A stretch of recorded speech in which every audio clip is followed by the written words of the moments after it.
Today on the channel we're driving this 2015 BMW 328xi Wagon. This is of course an all-wheel drive wagon version of the 3 Series, but these things were very underappreciated at the time, especially for their classic, ageless, timeless design that we have here today. Big thank you to First International Auto Group for lending me this car today. Definitely check out their website. They have tons of other BMWs on their site. So this 3 Series wagon is powered by a 2-liter turbocharged 4-cylinder making 240 horsepower, 255 pound-feet of torque, paired to an 8-speed ZF automatic. 0 to 60 time is 6.0 seconds. So with this wagon you can have a family hauler that is also quite quick. And these 5-spoke wheels look pretty good. Timeless design here. We do have chrome that lines the top. In the back here, if you know the sedans for these 3 Series, you know these taillights, you know them pretty well. They're LEDs. We do have dual exhaust tips on the bottom here.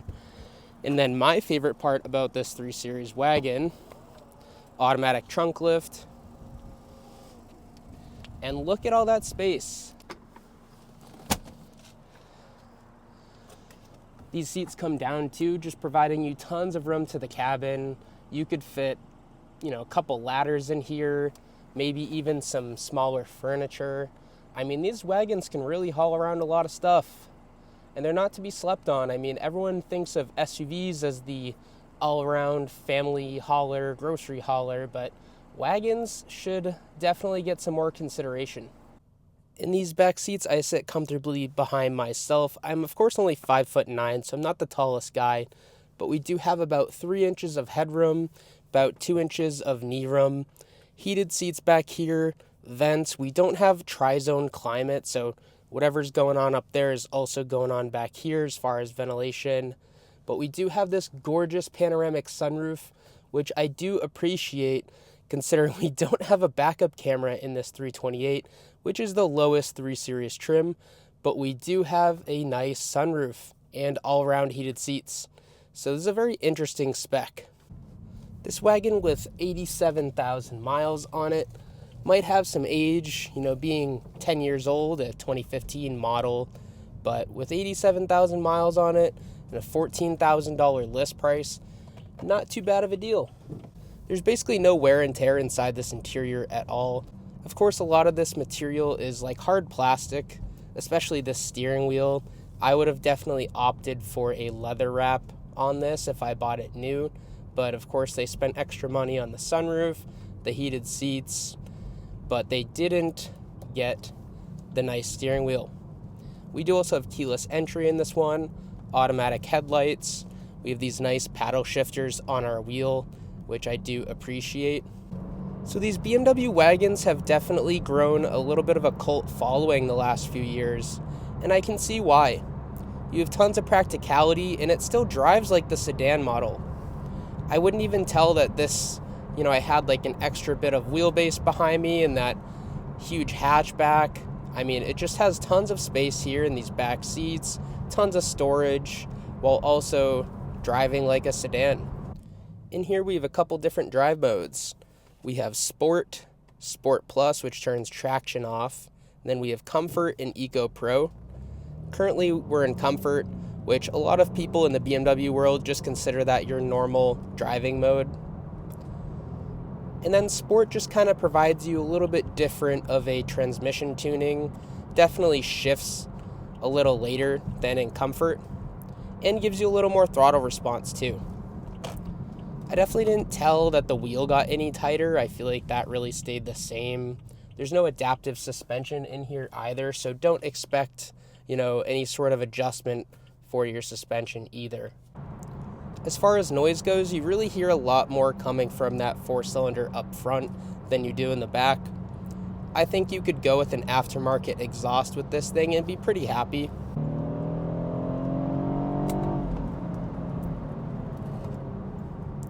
The 4-cylinder definitely revs out. There's a good amount of torque all over the power band, but I really think it's best enjoyed above 4,000 RPMs is really when this engine comes to life. I feel like it's still just a little too quiet for me. If I were to have one of these, I would definitely get an aftermarket exhaust setup. That would be the first thing I do. And then you could look into like Dynon chipping this thing. I'm sure you could get a little more power out of, I believe this is the N20, which is the engine code for this 4-cylinder. Regarding the steering, it's not my favorite. There's about 5 degrees of play either way from center, and I think that could be improved upon, especially when you're considering getting a BMW, which these things are always like the sport luxury brand.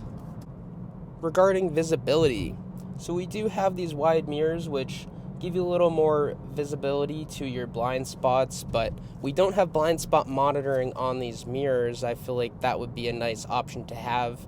And then out of our rear, we do have this powered mirror, which has, of course, what direction we're headed, which is west currently.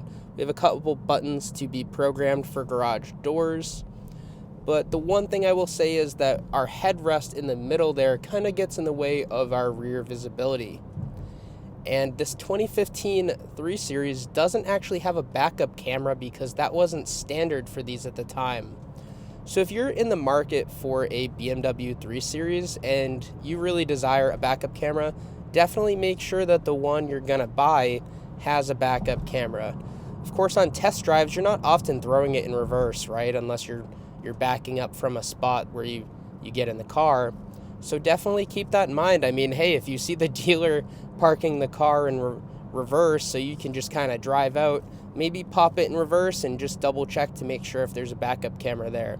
I mean, hey, I had a couple cars that didn't have backup cameras when I first started driving, but I think over time people just get used to having them. I mean, all modern cars have them now, so it's like no matter if you buy a Nissan or a BMW or even like a Lamborghini, you're getting a backup camera. My favorite design piece of this interior is actually this little fake wood that runs across the dashboard. Definitely takes your eyes away from the hard plastic up here. Down here, that pebbled plastic kind of continues on, but we don't have any sort of gloss black in here down by the shifter, which is always a good sign because that stuff just gets so dirty so fast. Our steering wheel has all the buttons we would need on it. We have audio control. We can switch what radio station we're playing. We can even change the type of audio mode, such as AM, FM, Bluetooth, etc. We don't have Apple CarPlay in here, so if you wanted Apple CarPlay in a 2015 BMW, there are aftermarket setups you can buy. But I'd say the paddle shifters are the high point on the steering wheel. They feel very high quality. The rest of it, especially with this plastic pebbled material they got going on here, is just not all that nice to look at or nice to touch. And I always say the most important thing to do in a car is spend money on the steering wheel, spend money on the shifter, because these are the two things you touch every time you get in the car, so it's very important that they're high quality materials. So this 3 Series wagon having all-wheel drive is definitely a must up here in New England. I wouldn't want a front-wheel drive wagon. I feel like I would need to throw a bunch of sandbags in the back, kind of act as if it was a truck. So having all-wheel drive is definitely a bonus here. Throw some snow tires on this thing in the winter and you'll have a good time. Anyways, we're approaching the worst road in Merrimack, New Hampshire. We're going to approach it at 20 miles an hour, see how this thing performs over those harsh bumps.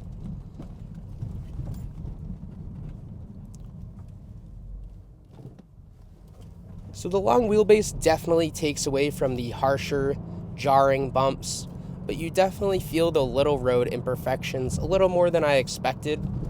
I definitely think they could have been a little more softer in the suspension tuning, but then again, you take away from the sporty feel that this thing has. Of course, for these 3 Series F80 variants, we did already talk about the sedan version of this car, and we have a couple videos on it if you want to check those out, but we didn't touch on the diesel. So yes, at the time, BMW did offer a 3 Series diesel wagon, and I actually know someone on Instagram who had one of those, and they loved it. You know, they have a 328 diesel wagon, which of course gets you better fuel economy. You do kind of suffer a little bit on that 0 to 60 time, but it does have a little more low-end torque, which would be kind of cool to check out. If I ever have the opportunity to drive one of those 3 Series diesel wagons, I definitely will. And on the pre-owned market, those things definitely hold their value because they're known to be reliable. They get good fuel economy numbers. You can really save some money driving one of those around. But I think I still prefer the gas car. I think this one being quicker, and also, at gas stations, I've never owned a diesel vehicle, and I think the one thing I would always be worried about is putting diesel in my putting gas in my diesel car.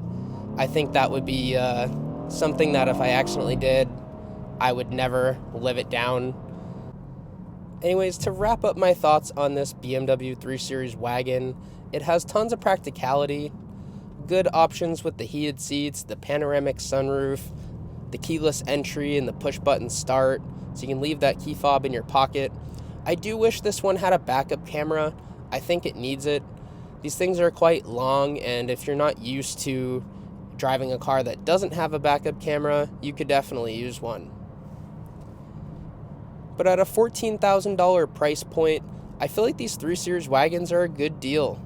They should last you quite a long time with this turbo 4-cylinder. The one concern I would have with these things is the turbo, honestly.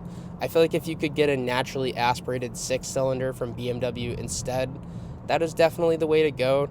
I mean, all of those things last like 200,000 miles. But these turbo 4s, especially early days, 2015, BMW hadn't really been making them that long, so you have to keep that in mind.